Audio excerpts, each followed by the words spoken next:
Pessoal, boa noite. Então eu vou mandar a aula por aqui, beleza?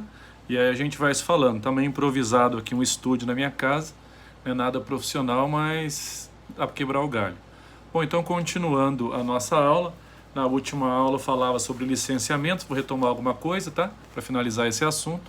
Bom, então vários empreendimentos são objetos de licenciamento ambiental. Então é condição para que o empreendimento consiga ser implantado esse processo de licenciamento. Então tá aí, a gente já viu isso aí em sala. E aí os três tipos de licença que vocês precisam: a LP, LI e LO. Então licença prévia, essa licença você vai aprovar a localização e a concepção, se há viabilidade de fato para se instalar e quais são os requisitos básicos e condicionantes para as próximas etapas. Na LI, você já está autorizado para instalação, então tem que ter projeto aprovado, e aí você vai, de acordo com o projeto aprovado e com a licença prévia, você vai ver quais são as medidas de controle ambiental e as demais condicionantes para a instalação.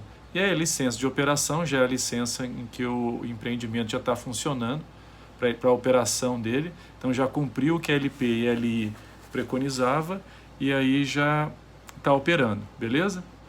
E depois tem a licença tem a renovação da licença de operação, que vai de acordo com o empreendimento. Aí dura 2 anos, depende da licença, depende do tipo de empreendimento. Tem aí uma licença de operação a título precário, é aquela que depende do empreendimento, consegue funcionar antes mesmo da licença de operação. Então ela vale por 180 dias.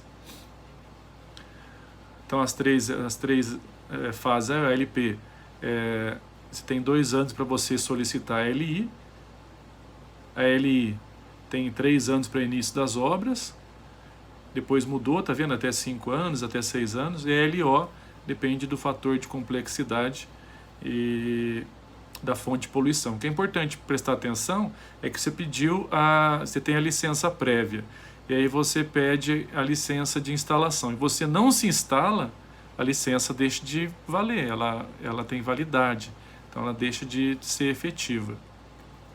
Bom, e aí aqui o empreendimento grande de estação de tratamento de água, bem grande, de esgoto, bem grande. Então, você tem as fases do empreendimento, então a concepção, implantação, operação e a desativação, e aí você tem uma série de fatores que tem que ser levado em consideração. Aí é um plano diretor, esse plano é um plano macro, onde você vai dizer de onde você está saindo e aonde você quer chegar. E aí você tem um estudo de concepção, e esse estudo de concepção, para ele, depende do empreendimento, nesse caso, que reserva de uso da água, autorização florestal, tipo de ocupação do solo, se tem área protegida, se tem área tombada, se tem reserva. Então é importante, até na nossa região aqui do Vale do Paraíba, agora estão pedindo a manifestação do IPHAN, Estudo Patrimônio Histórico Nacional. Então tem que se manifestar e às vezes encarece bastante, porque tem que ter um estudo para ver se tem algum tipo de área tombada ou área de interesse histórico. E aí faz um estudo ambiental simplificado, aqui o estudo ambiental simplificado, ou RAP, relatório ambiental preliminar. Então, se precisar, você faz depois um EIA-RIMA, estudo de impacto ambiental, relatório de impacto ao meio ambiente aqui. Esses empreendimentos esses tipos de licenciamento são bastante complexos, envolvem uma série de profissionais. E aí depois do projeto básico, depois de tudo isso aqui, você consegue a licença prévia para começar aí a licença de instalação. Aí depois do projeto básico já tem o projeto executivo, já começa realmente a execução da obra, depois da licença prévia, com a licença de instalação. E aí nesse caso você tem a licença de operação precária, ou seja, começa a funcionar antes mesmo de conseguir a licença de operação. E aí por fim a licença de operação.